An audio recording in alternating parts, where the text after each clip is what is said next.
Колку пари ја чини државата специјалното јавно обвинителство и што тие испорачаа со својата работа во изминатите 4 години.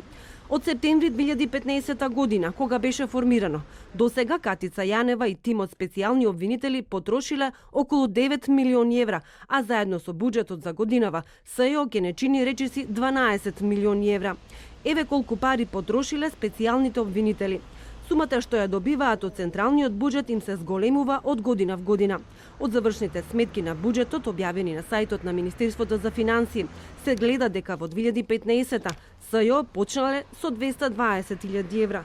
Годинава пак имаат за трошење најголем буџет од 3,7 милиони евра, од кои 1,2 милиони се за плати и недоместоци.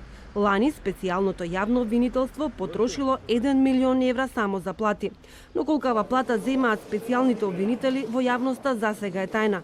На ова прашање одговор не даваше ниту Катица Јанева.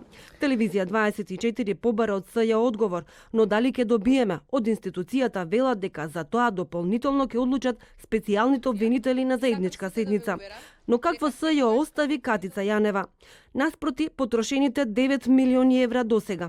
Институцијата што требаше да донесе правда за да има мир во земјава, има 4 решени случаи, 2 затворени со откажување од обвинението, 15 активни предмети пред кривичниот суд, 4 случаи што се вратија на повторени постапки и 2 за кои се чека одлука од апелацискиот суд и 19 истраги за кои се уште не е поднесено обвинение.